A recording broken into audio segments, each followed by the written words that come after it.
if you can start in your own home, then I will help you change the world. And I will let you be a footprint in the world. If you can't save when you're making $1,000 a week, you won't save when you're starting to make 100,000, 200,000, 300,000. Your lifestyle will just keep going up. And I see so many people that don't giving or they're not fulfilled. I started the business. I was making $250 a week. Every day we meet somebody in our community that needs something for the present. A lot of times we get so busy in the world. We're running and going and we're gunning and blowing and going that we just gotta go, we gotta go. And I believe that's what Miracle Farms is about. That's what you guys are about, creating something for the present, the future, and the legacy, and leaving something that could change the next generation.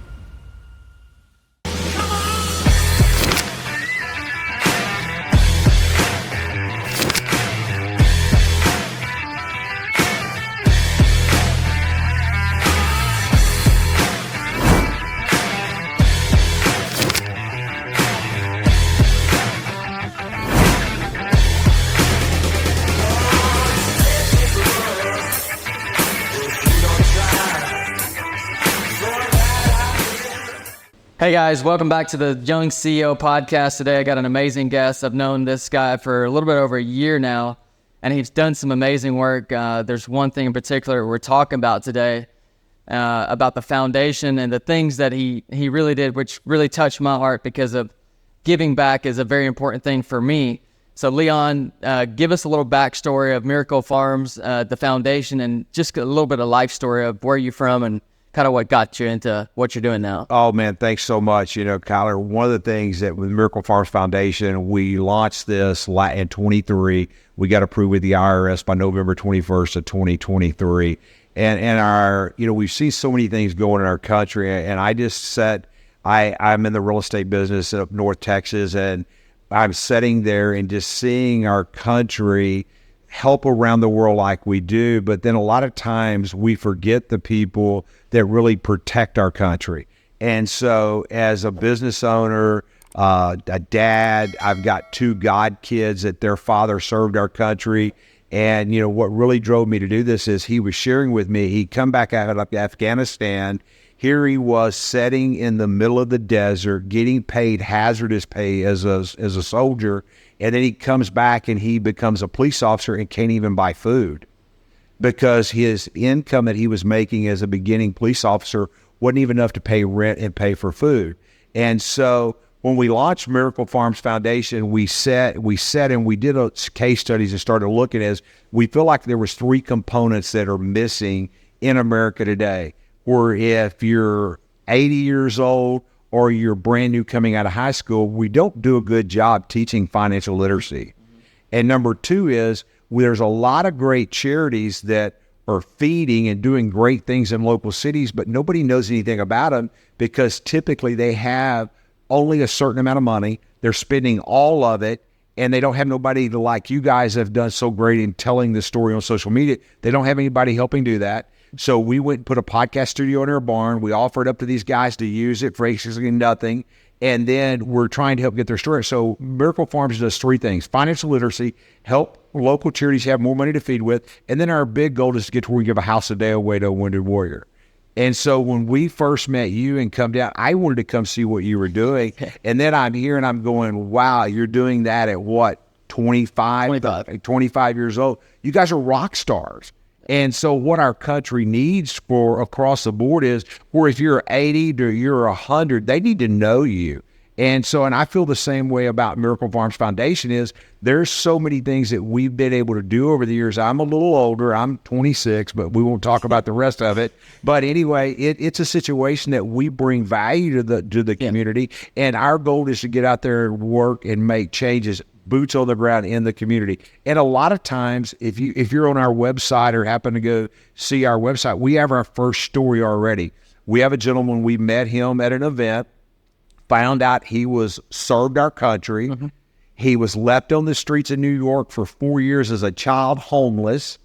And then he wound up getting married. He married a young lady out of Lawton, Oklahoma, Native American. And they had an opportunity where just a little money made a big difference. They had an opportunity to buy an elementary school just shy of 3 acres and turn it into a community center and really turn it into something that was great. But they were bumping their heads. They did, and everybody tells them they're going to help them. Never did it. Never did. So Miracle Farms got involved. We went and seen what was going on. We helped put air conditioners in the building. We helped pay the building off. And now they're in that building. And when we shot our video with those guys up there, they told us a story of a young man that got off of drugs. Now they got him a job at the Air Force Base, and he had a criminal background record, got him a job on the Air Force Base. Now he's making $20 an hour. Now he's becoming somebody that's productive in the city and making change. Mm-hmm. And with seeing what you guys do, understanding what you've already donated, things you guys do, I see how your vision of your heart is to give back. And you're doing it through running a great business at a very young age and creating affordable housing. And that's what Miracle Farms is. We're about creating opportunities for veterans, for young people that may not have that opportunity or had that hand up. So anything from financial literacy, anything in particular. So going up there, helping that school out, like how do you, I guess there's a process of, meeting the people, making sure that making sure that the money's going to the right place. How do you do all that? I mean, how do you vet somebody? Yeah, so first of all, it's boots on the ground and really understanding that person. That's a great point. We had a conversation with a church organization the other day that they said that they had sent $1 million to Haiti and it all got squandered. And so that's what we do is we've said all along, if you look at our logo on our website, it's round. It's our stamp of seal of approval. If you give to Miracle Farms, we vetted who that money goes to. Yeah. We're not going to just write a check. We're not going to send a check. We're going to actually go there, touch, feel, smell. We're going to do criminal background checks on the people that are running the operations. I'm working with a group right now in Denison, Texas. It's called Peer-to-Peer Veterans. A veteran runs this home. It's for mental health. Mm-hmm. And then they have it. It's a community center, mm-hmm. and they open it up to all the vets in the city, anybody basically really kind of needs help. And it blew me away that the lady said the Veterans Association pays her salary, but they run this home on a donation box. And she said, my biggest problem I have is, and the lady's crying. In my podcast studio, she's literally sitting there crying. She says, my biggest problem is I have feeding these guys a meal every day at noon. She says, we have 100% volunteers come in and cook, do all that, and we have a problem feeding them. And I said, well, I can promise you by the end of the year, we're going to take that food responsibility bill off of your plate for 12 months out of the year. But I said, I need to know something. I need to see your budget. I need to see where your money's going. Yeah. And so they're bringing that to us. Once they do that, once we understand that, then our next step will be to support. So you're not just going out there and saying, hey, I'm going to give you $1 million. It's teaching them. It's not just giving them fish. It's teaching them how to fish. What are you doing with your money? How is it getting distributed? How are you budgeting it? What are you spending on? Yeah. Going back, your background history, raising money, raising capital, were you always the giving type? Was it always in your heart? Tell me a little bit of go back a little bit. Were you always, what kind of? Now you're being personal. Yeah. No, I'm kidding. No, I was a kid, grew up, my mom and dad were very common blue collar workers, never really had anything. My mom, was that person that balanced her checkbook off of the statement that come in the mail. So she's always 30 days behind. Now we just go look at an online computer screen and tells us what it is. But my mom was that person that always gave to the church, always helped with what she did, and she kept herself within boundaries. And so as a kid coming up, I said, what does it take to get to where I can give a house a day away? And so I have a son, come right out of high school, had some issues, got in some trouble, and I had to have a period of time that I had some separation there. Mm-hmm. And I felt like I was supposed to help him, and he was starting to turn around. So we bought him an RV. Mm-hmm. And I was going to make him, and not make him, it was our agreement that he was going to pay me back for the RV. I was going to finance it and help him get back on his feet. And I was going home, and one afternoon, and I felt like something tugged on my heart, said, give him that RV. I said, okay. And I'll say it, okay, God, I'll do that. Mm-hmm. And I said, okay. And it was like, if you can start in your own home, then I will help you change the world. Mm-hmm. And I will let you be a footprint in the world. And as we begin to do that, and then we launched this foundation, we have just had door after door after door opened up. These guys that are up there, if we can pay their food bill $12,000-$15,000 a year, oh my God, they've got their first story up there just a few months ago. Gentleman was on pace to do it on his own, but they helped him get off of the street, got him into a homeless shelter. Somebody donated a bicycle. Then somebody donated a car. He got a job, and he bought his first home within 6 months. Wow. Owns the home outright. And then I get the privilege of meeting you guys. What if I can take and I can turnkey a home for a veteran for under $200,000, under $150,000? You know, if we get into a one-bedroom, you can do it a whole lot less than that. And we can start making change in local communities. Is what are we doing? There's the present, the future, and the legacy. I'm on the future and the legacy side right now. You're on the present side. But every day we meet somebody in our community that needs something for the present. And business owners like ourselves, if we open, a lot of times we get so busy in the world. We're running and going, and we're gunning and blowing and going, that we just got to go. We got to go. We got to go. Well, when you stop and you take time like I've seen you do, like Miracle Farms has had the opportunity to stop and create something for the present, the gentleman that they got the job in Oklahoma with, I wasn't there, but that's a legacy. Right. And I believe that's what Miracle Farms is about. That's what you guys are about, creating something for the present, the future, and the legacy, and leaving something that could change the next generation. Tell me a little about the financial literacy. Why did you put that piece in there? I know you talked a little bit, you're doing some training on that. We've got a group right now that's fixed to have all of the financial literacy written for us. And then, well, it's like, you know, how important is that for even the people growing up? I mean, there's some people that do go to school, but they don't know how to learn. We don't teach it in our high schools today. We don't teach it in our middle schools. I mean, if you want to talk about present, future, and legacy, use South Lake Carroll. And you over in South Lake, Texas, South Lake Carroll, they literally bleed green from first grade to 12th grade. They've won like 14 state championships. If my memory serves me right, high school championships, just won them back to back. When Todd Dodge was there, they won it nearly every year. Well, the reason he was able to do that, he started them back here. And somewhere in our country, we forgot that as a parent, to teach a kid how to balance a checkbook, teach a kid how to grow up and do that. And so some of the things that you do that I will do, we're saving that next CEO or that next young man coming up from going to prison or going to jail because we're helping teach financial literacy in these local communities. But we're also grabbing that guy that maybe you don't know where it is. I've seen it, food banks, people drive up in Mercedes and there's a food bank in Anna. They don't question that person. But there's things happen in your lives that all of a sudden maybe you wind up on the street or you wind up in a situation where you need food. But if we're helping teach financial literacy now, are we keeping that from happening 10 years down the road? 100%. It's not, I always say it's not about it. You know, you can make the money, but how can you keep it? Are you spending more than you're making? Because I'm an 8th grade dropped out of school. I got to 11th grade. Yeah, Quit.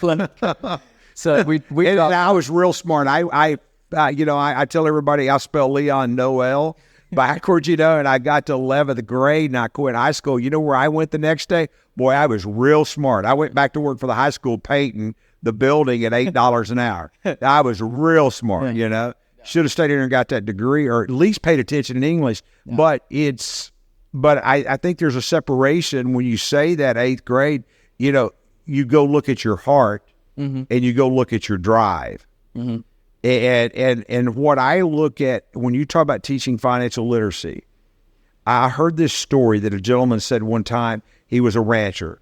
About every 2 to 3 years, he would have a litter of puppies, his dog would. He would go put a string around the smallest dog there was, and he would get rid of the rest of them. The reason he would do that is because that dog's going to have the biggest heart. It's going to fight the hardest. It's going to work the hardest because it's the rut.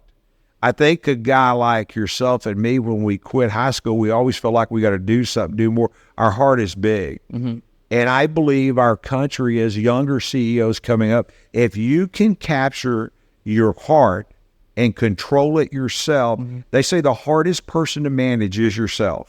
If you can get yourself in a situation where you're really watching your finances and you're following great mentors like yourself, following them on social media, and watching them, and stay. Somebody said one time, your net worth equals your network. If you're hanging around the right people and doing the right things, and you do what they do for long, you start pulling people up. I've said this 100 times. I'll say it everywhere I go. Can I elevate and delegate to somebody and elevate them up and push them up? If I can do that, well, then I'm doing my job for the future.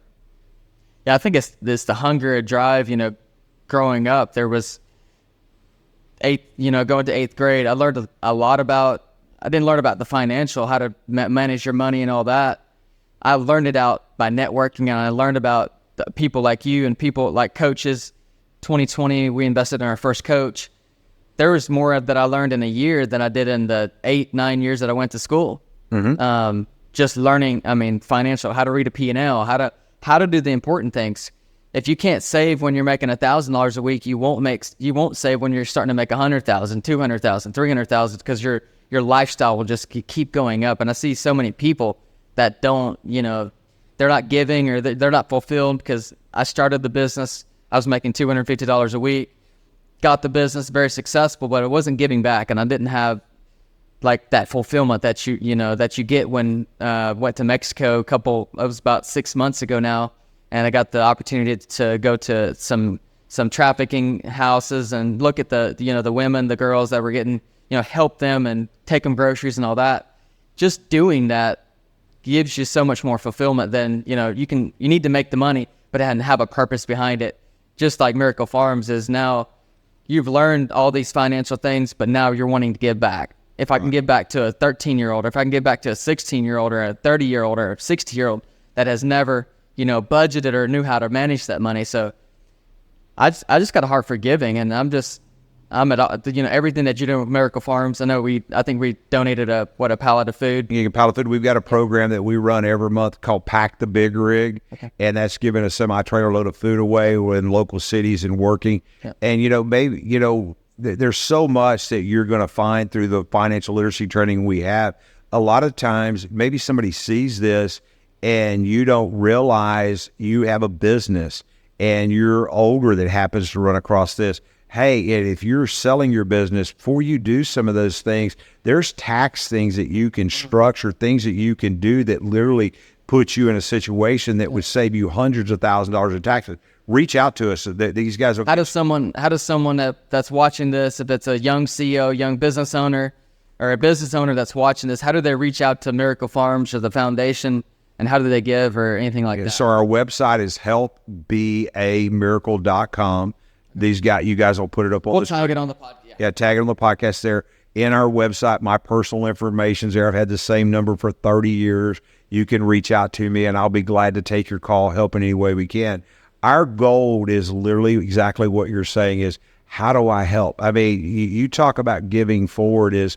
We had an incident here not long ago. We gave a car away, and we gave it to a guy that had to go to dialysis twice a week, and that car changed that guy's life. He was having to ride the bus to go to dialysis, and then we turned around and gave that car away to him, and now he can get up and go to dialysis, no issue. Yeah. The coolest thing I've ever done in my life is to be able to give this deal in Lawton, Oklahoma, and being able to be a part. And it's not me; it's the people that partner with us make that difference. You give somebody, the old saying goes, "You teach a guy how to fish, he'll never go hungry." A lot of times what we do is giving food away to somebody literally changes that person's life. But then when you start showing them how they can learn about finances, or you give a home to somebody, it changes everything. Yeah. Changes That's everything. awesome. Well, we got to run, but like he said, your network, what'd you say? Your net worth equals your network. Yeah. Hey. It's the people that you're surrounding yourselves with. It's because no matter what situation you're in, you can always get out. There's always a way out. So young CEOs like you guys, man, if you're 20 to 40 years old, You need to know this guy. You need to reach out to him. You need to come pay him to literally let them walk you through their manufacturing plant. Let them teach you some of what they're doing. Let them connect you with some of their coaches they work with, because they work with phenomenal people. Hard work over, I say this all the time. You can work hard or you can work smart. Yeah. And so working hard and smart, put both of those together, you change the world. You can. And it only takes you from knowing one person, one thing, one dream. Yeah. So and I don't want to long talk this, but literally understanding what you're saying is, maybe you're out there watching this and you're a wealthy individual and you want to talk with these guys about saying, hey, you know what? We'd like to donate $100,000 to give a tiny house away. We've got a Wounded Warrior would take that today. Yep. Or maybe you know of somebody in your city that does a great job with a local charity that's feeding, and they need our help to come in and help build some social media around them. Let them come up to our podcast studio and film. We'll give it to them. Yep. Give it to them. Let them come up, use our podcast studio, film it, and we'll turn it back around and give it back to them. You can put it out there on your social media feeds and everything. We're about helping. And if we do enough of that, the rest of it takes care of itself. Agreed. Well, won't take any more of your time. Thank you, Leon, for coming in. And if this podcast helps you in any way, if you want to share this with your community, if you have if you know of a business owner or a young business owner, entrepreneur, or even a big church that wants to give or know more about Miracle Farms, we'll have everything on the bottom of the podcast for you to be able to reach out. And if this podcast has helped you in any way, share it, subscribe to it, and we'll see you on the next. Thanks so much. Yes, sir. God, I'm still counting my blessings. Oh, the